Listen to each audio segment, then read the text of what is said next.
When cops are charged with crimes, the cases they've worked come under scrutiny. So what do police corruption probes mean for ongoing prosecutions?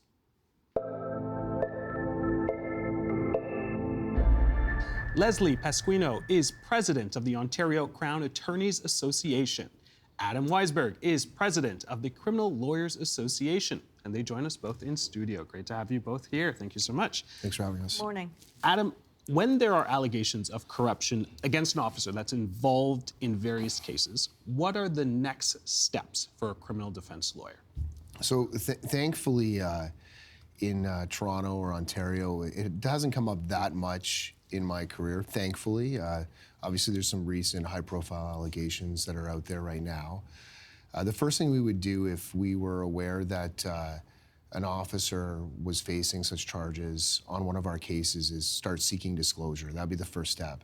And the Crown also has an obligation as well if they are aware that a witness on their case has outstanding charges or has convictions related to corruption. And I'll let Lesley explain what their obligation is. To help me understand, there's something called a McNeil report. That's what I was going to let Lesley explain. Oh, okay. Well, Lesley, help me understand. What is a McNeil report? A McNeil report is a report that will set out allegations of police misconduct and details of police misconduct. So what happens is if I am prosecuting a case and one of my investigating officers or an officer who's going to be a witness or a key part of the case has allegations of misconduct against them, that information will be given to me, provided to me in a McNeil report. I have a duty to disclose. Also, if I find out about allegations of misconduct as the Crown Attorney, I have a duty to make reasonable inquiries. And I don't have the luxury of waiting until criminal charges or an internal investigation have been resolved.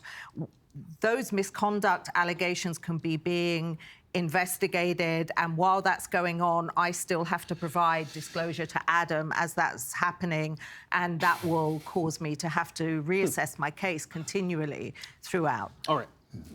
No, and as much as we trust the Crown attorneys to do their job, whether they're federal or provincial prosecutors, and disclose McNeil reports, when something hits the news where you know there's corruption charges, the officers are named, defense lawyers are going to be very careful to check through the disclosure, make sure those officers aren't involved in their cases, and if they are, my office anyway would be very proactive in seeking disclosure and probably seeking more disclosure than just the McNeil report. Lesley, help us understand. We're going to take a step back away from sort of these allegations of corruption cases, but how do you, as a Crown attorney, decide whether or not to prosecute an accused? What is needed in terms of the threshold here? It's a great question. So, first of all, you have to understand the role of a Crown. A role of a Crown is independent. We're independent ministers of justice, and our role is quasi-judicial. And the reason our role is quasi-judicial is because we make decisions whether or not to proceed with a case long before it ever gets to trial, long before it ever goes to a jury. If every charge that was laid ended up in a trial, the system would collapse, doesn't have the capacity. So when the police, it's like a Law and Order episode. The police investigate, they gather the evidence, and then they provide it to the Crown. And independently of the police, and that's a separation that's really important for the judicial system, independently of the police, the Crown will then review to see whether there's a reasonable prospect of conviction and it's in the public interest. So when there are corruption charges that impact maybe key investigative officers or key witnesses, that will obviously impact our assessment. All right. Adam, some of these allegations that we have been hearing, these officers have had pretty long careers, if we're talking about some current ones or we're talking in the past. So I am curious, are all the cases that are touched by an officer in a corruption allegations affected? That's going to be a Crown attorney's assessment. Obviously, we would be pushing for disclosure and pushing to get more facts and more information. What the Crown attorney is going to have to do is assess whether or not their credibility is an issue on something that's material or relevant to the case.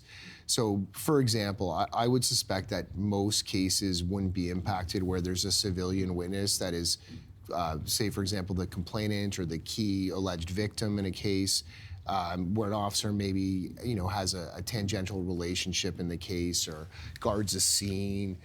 So it's really going to depend on the officer's role that's facing the corruption allegations as to how the Crown assesses whether or not that affects their reasonable prospect of conviction. And what we mean by that is the Crown Attorney has to assess, will this case potentially be successful if I go to trial? And if you have an allegation of an officer being corrupt and they fulfill a key role where their credibility is an issue on a key piece of the case that the Crown needs to prove, that's likely going to end the case in a lot of circumstances. Lesley, I want to look at a case that's more than 20 years old. From 2004. At the time, 5 officers at the Toronto Police Service Drug Squad were charged with various allegations, including illegally searching homes of alleged drug dealers and falsifying records to cover it up, among others. 5 of the officers were convicted of attempting to obstruct justice. 3 of those were also convicted of perjury. You're well acquainted with this case, of course. Would a case like that affect the criminal cases that these officers may have previously been involved with? It may. So, as Adam said, it really depends on the role the officer had in that other case. So if they were guarding the perimeter at 3 o'clock in the morning of a scene of a crime, never touched any evidence, never spoke to any witnesses, really didn't get involved in the investigation, probably not. But if they were the lead investigator who recovered key evidence, for example, on a gun possession case, if they're the investigator who executed a search warrant, found a gun, and their testimony is crucial at the trial, they're the person who's going to testify they found a gun in X place. Beside the passport of the accused. Beside the passport of the accused, that's right. That's always helpful. Then that may, the misconduct, dishonesty, corruption allegations will obviously have an impact on their credibility. And so as the Crown, I would have to take a very close look at that. Even though there's huge public interest in keeping guns off the street and public safety, you also have to balance that against whether it would still be a fair trial and the reputation of the justice system. These decisions are decisions Crowns make every single day, hundreds of times. They have hundreds of cases, and they're really difficult decisions to make. Talk about the passport. What do you mean by that? Well, sometimes to establish possession of a certain item, you'd want something linking the suspect or the accused. So, for example, if a passport was conveniently located beside a firearm, that would link the accused potentially to that firearm. And if you have an officer who's facing corruption allegations, where there's suspicion that he's, say, stolen evidence, misplaced evidence, rearranged evidence, that might be in question as to whether or not that passport was actually by the gun. And that would be a difficult decision, I think, for the Crown Attorney if they had an officer claiming to have found a gun with a conveniently located piece of evidence that ties to the accused, and that officer's facing corruption allegations. So it's kind of a little bit of an inside baseball joke that, convenient pieces of evidence sometimes show up. Evidence is one thing. What about witness testimony? Well, I think that's a little more complicated. If you have an independent civilian witness that the Crown's case hinges on, and the officer that's facing the corruption allegations doesn't have much contact with them, then that's going to be a case where I would suspect the Crown's likely to proceed. Is there an opportunity for cases that are, convictions have already happened? Could those be opened up versus is it easier for something that's in pre-trial or, only a few years that a conviction has been placed? It could happen. There's a period within which appeals can be brought, but I mean, probably Adam's better able to address that than I am when the defense counsel would consider trying to launch an appeal to get a case reopened. So that would be a lot more difficult than a case that's already in the system or that's working through. Once a person's been found guilty, you generally have 30 days to launch an appeal. If you found out that an officer that was key to your case, that had credibility issues, later came up, you could potentially try to advance an appeal, but it would be very difficult. And the reason why it would be difficult is a couple things. There is an interest in finality in cases.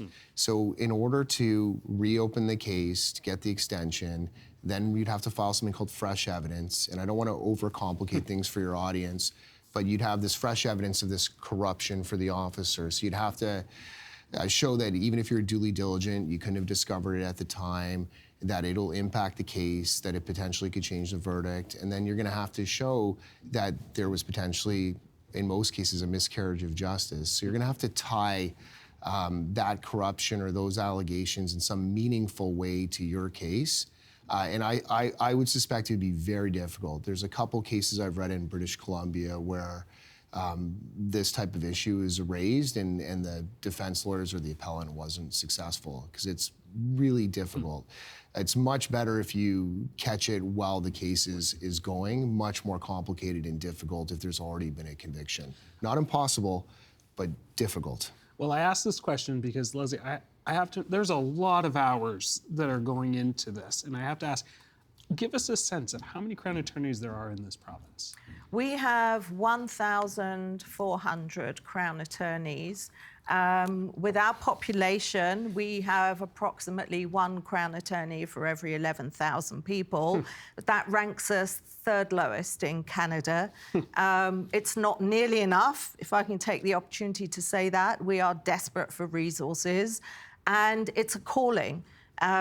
If people go through law school, they go through articling, we're highly skilled, highly trained and dedicated. If we were in it for the big bucks, we'd be on Bay Street. I imagine for complicated cases like these corruption cases, it's not a one-to-one, one Crown attorney to the case. There are a number of Crown attorneys working. You need a team. If the Crown resources need to match the resources that were invested in the police investigation. So if you've got a big, complicated, lengthy police investigation, those resources have to be matched by the prosecution. That's in the interest of the accused as well, because it generates a huge amount of disclosure, and by disclosure, I mean all the evidence. Right. You know, if you think about cell phones and computers and doorbell cams and dash cams and wiretaps, it's terabytes of material that a Crown somewhere is having to sift through to see what's relevant, what isn't,